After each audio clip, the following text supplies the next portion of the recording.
Hello everyone and welcome back to Writing Theory Interviews. We have a special one today. We're joined by prolific writer, director, even actor, Stephen King. Stephen, thank you so much for being here.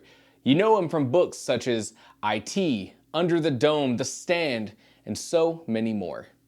Stephen King, it is great to have you. I think most people probably want to know one simple thing in regards to your recent controversy, So the first question I have to ask is simply, why? I will do this. It's part of the fun of it. It's kind of it's a childish thing. I mean, well, it certainly is.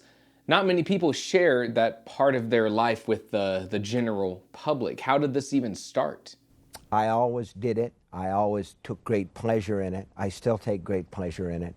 The actual act of composition. Okay. When you're sitting at the dining room table and you want to get to your sister or your brother, you kind of chew up your food and then Okay, I think I need to be more clear about what you're calling the act of composition. So let's make sure everyone knows what we're talking about here today.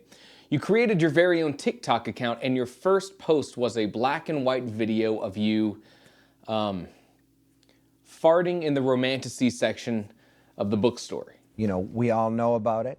We all know that people pass gas, but nobody had ever put it on the big screen. On the big screen, you say. Was there some sort of message to this video then? What my mother always used to say, milk in the refrigerator takes the flavor of whatever's next to it. I don't think I like using the term flavor in regards to this topic. So your message is that you think the romantasy as a genre is farts. I admire that style tremendously. Stephen, you're sending mixed messages. Let's just cut to the chase. Have you done this before? And don't you have any reservations in doing this act? It's hard, and it gets harder. It doesn't get any easier at all. Then why do it?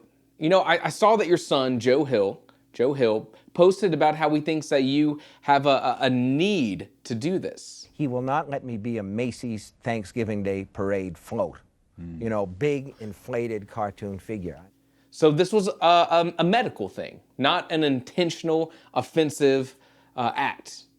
I mean, I just never would have expected that from a horror novelist. I never said that I was a horror novelist. I never said that I was a suspense novelist. I never said I was anything except a guy who writes books. Okay, great, yeah, okay. You know what, this is a normal interview now. Well, I'd like to talk to you about your books, but we just cannot skip past this video. Now, we can't play the actual video due to its graphic nature, but we are able to play the audio. Do you have anything to say about this? I mean, what happens after a moment like this? It lives its own guerrilla life. Are you talking about the fart? It's alive, it's changing, it's evolving as it goes along. Mr. King, this is crass. It's almost impossible to gross out the American people. Okay, look, before we go down any further rabbit holes, production says that you wrote a note for me before the camera started rolling. It says here that you want to take me to a bookstore. Come with me and I will say things to you that nobody else will say. And I will show you things. All right, you know what? That's all the time that we have. Look, when we come back... By the way, what was your childhood like? You know what? Let's not come back. A portion of this video is sponsored by Pro Writing Aid. What in the world did you just watch? In a word? Chaos. In another word, hopefully something that was entertaining enough that you wanted to keep watching. And that's sort of the point of today's video. We're going to be talking about comedy in fiction writing, the different levels of comedy, the different styles of comedy in writing, and why a lot of authors fail in writing comedic moments. And before we do that, what's the best moment of comedy in a book? Put your answers down below. Here's a question. Why should we even care? Why should you be aware of this kind of thing in your writing? Well, there's two main reasons. First, you should be aware of comedy in your writing because it is a tool to keep readers interested and engaged. If you write a story that has any level of comedy in the writing, you are making a promise to your reader. The first time they come across a moment that they find entertaining or funny, you are making a promise to them that there will be more moments like this. You know, writers put a lot of importance in the beginning of your story. Of course, it does things like establish themes and introduce your characters and tell the reader what kind of plot and world this story is going to take place in. Of course, it does all that. But there's also something else that happens. The way that you write the introduction of your story sets expectations between the reader and the author. A promise is made, a handshake between the two, where the author goes, this is what you can expect from this story, and the reader goes, I'm going to trust that you keep that promise. And that's important because if your story opens up with a hilarious opening scene and then the rest of your story is bone dry, then there's a disconnect. Imagine if you opened a story with a meet cute between two characters, like in a romance novel, and then those characters never interacted again. You made a promise about what the reader will experience, and you didn't deliver. And I bring all of this up because if you choose to write a story with comedy at any level, you need to be consistent. The second reason why you should be aware of comedy in your story is that comedy is a tool to capture reader attention. Stephen King says that there's very little difference between horror and comedy. In each moment, a reader is led towards a certain expectation and then, bam, surprised at the end with something they didn't expect. Horror leads to shock, followed by a scream, and comedy leads to shock, followed by laughter. Hopefully. I find that comedy in writing is one of the most useful tools a writer has. If you can hone your ability to create comedy in your writing, then you hone your ability to convince that reader to keep reading. And that extends beyond a single book. That extends to people wanting to experience more of what you write. Comedy is important. Let's talk about the 3 levels of comedy in fiction. And I guess maybe this extends outside of fiction, but I'm just talking about fiction. Comedic Works, Comedic Bits, and Comedic Moments. These 3 levels of comedy cover nearly all of the bases of how you might want to inject comedy in what you write.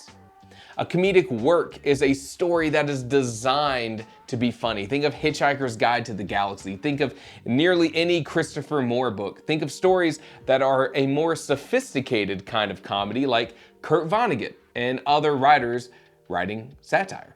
These works are designed with comedy in mind. Comedic bits are books with recurring comedic scenes, jokes that continue throughout the entire story, books that don't take themselves too seriously and allow humor to be part of the overall experience, though not comedy books at heart. This would be a lot of pulpy, almost commercial books. Think of things like The Dresden Files, which might have an entire plot in a horror movie conference, and the big climactic scene features one of the monsters from one of the horror movies. Think of stories that use comedy in the narration of the book while the subject matter stays fairly serious. The Art of Driving in the Rain shoves charm and pop culture references all throughout the book while the subject matter of the book is completely serious. And comedic moments are times when an author finds a way to inject these individual moments of comedy in their story. These aren't recurring bits. This isn't the point of the novel. Instead, these are moments that arise almost organically, situationally. And I find a lot of moments like this to be showcasing character interactions. People like to be funny, and that extends to your book characters. Even your characters in that World War II drama can crack jokes at each other or respond to a crazy situation in some way that a reader finds unexpected and entertaining. And the 3 levels of comedy here require different approaches. Whatever level of comedy that you decide to write, make sure that you have the tools that you need to succeed. And that's why I use Pro Writing Aid. Pro Writing Aid is the storyteller's toolkit that's designed by writers for writers. Look, editing is an essential part of writing your story, and Pro Writing Aid makes the editing process easier and faster. And when it comes to editing, you want to make that process as easy as possible. Pro Writing Aid has a ton of awesome, actionable reports that give you feedback and guidance to making your writing better. I used Pro Writing Aid on my book Starlight Farm's Kennel for Talking Dogs, and I got a lot of use out of the readability report and the sticky sentences report just to make sure that my story felt easy to read. And you can see here on my current work in progress that I'm writing in Novella November exactly how useful these reports are. Pro Writing Aid gives me actionable feedback to help me improve my writing. Simply put, Pro Writing Aid gives you the information you need to make your writing better. Pro Writing Aid uses bank-level security to keep your data protected, and it never uses your writing to train any algorithms. I've been using Pro Writing Aid since I bought a lifetime subscription back in 2020, and I am so glad that I did. You can use my code WritingTheory10 at checkout for 10% off using the link in the description below. All right, let's work in reverse order and start with how and why comedic moments work so well. Unlike the other levels of comedy, comedic moments are born from situational comedy. It's the natural expression of your characters in a comedic way. It's not slapstick. It's not putting your characters in an insanely crazy situation like the Hangover movies. It's one character making another laugh. It's the most realistic and simple of comedies that you can put in your book. I love writing comedic moments in my books, no matter the genre. And this idea of comedic moments can be rephrased in a simple way. This is a shortcut that you should be using to make fun and charming characters. Comedic moments are, of course, funny, humorous, haha, but importantly, they show two characters and their chemistry. Let me give you an example. You know the movie, you probably even know the scene. Good Will Hunting is not a comedy. It is a serious movie, but it has one extremely hilarious scene. Professor Lambeau is talking to Will Hunting about his late wife and how much he loved her and misses her. He talks about the things about her that no one else knew. He talks about how she used to fart in her sleep. The scene is two characters talking about a serious topic and then just breaking down into laughter, the kind of laughter that rocks your whole body and makes you gasp for breath. Why include this in a serious movie? Let's ignore the fact that the late Robin Williams was just a genius improviser and master comedian. Ignore that. Instead, let's talk about how this moment of comedy between two characters shows us so much about them and their relationship, their interaction with each other, this growing connection of trust that they have. Breaking out of film analysis, just this moment works so well because it's so real. Two people breaking down in laughter over something stupid. And the juxtaposition between this moment and the rest of the movie just heightens both elements. It makes the comedy stand out more, but watching these two characters bond like this also makes the more dramatic moments that much more impactful. That's the power of comedic moments, no matter the genre. It builds character interaction, it builds character depth, it creates memorable moments. How do you create these moments? The first thing is not to force them. These moments are a direct result of creating and understanding your characters. It's a result of putting them in situations where these moments can come up in conversation organically. It's a result of character, not of setting or setup, which is different than the other levels of comedy. To create great comedic moments, develop interesting and strong characters and let them come alive on the page. Stop! Important note. This doesn't always happen in the first draft, especially in the beginning of your story. You learn a lot about your characters as you write, so moments like these might come up in the editing process, after you've already written the proto draft of your story, simply because it took you a while to get to know those characters. You can check out this video on the proto draft for more detail, or this video on writing books where Anne Lamott talks more about this. If you've never heard of the idea of a bit in comedy, let me tell you. A bit is sort of like a planned comedic sequence. It's a setup and a payoff. Unlike a comedic moment, which happens more organically, the comedic bit is something that you craft with more intention. And look, you're an author. You know all about setups and payoffs, foreshadows, twists. Do they call it foreshadows? I don't think so. I think it's just foreshadowing. Comedy is storytelling, and you already do that. Comedic bits are less at home in dramatic stories and more at home in those stories that take themselves less seriously. A bit is more than a single moment. A bit may be establishing early on that a character doesn't know how to pronounce the word hamburger. Hamburger. Hamburger.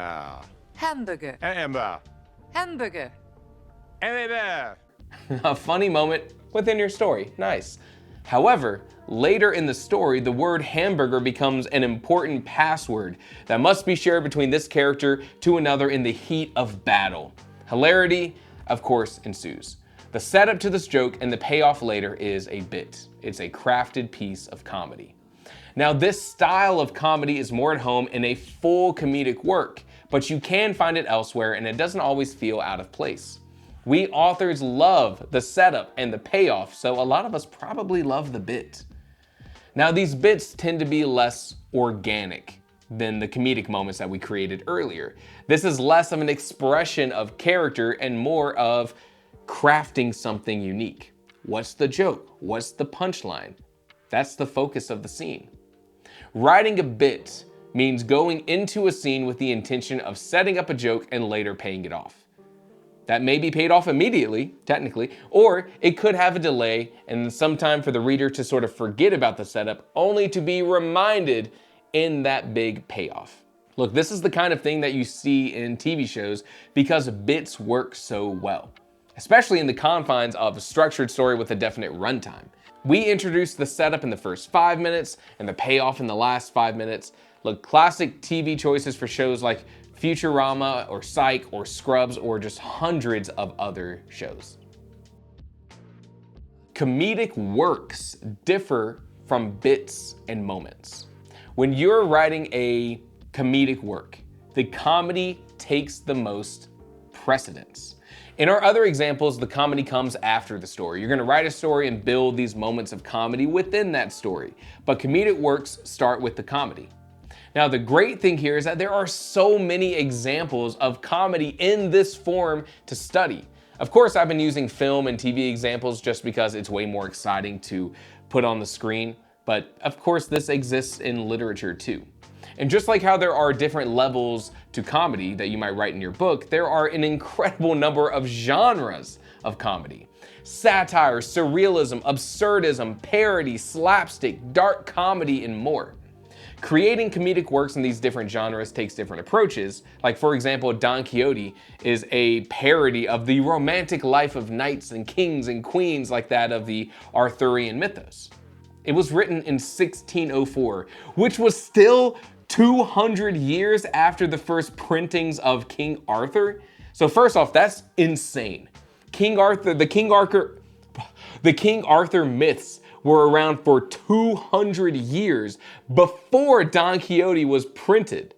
And now it's been twice that amount of time, and we're still talking about these two books. They are both still in print. That is insane. Okay. With comedic works, you set out to tell the joke.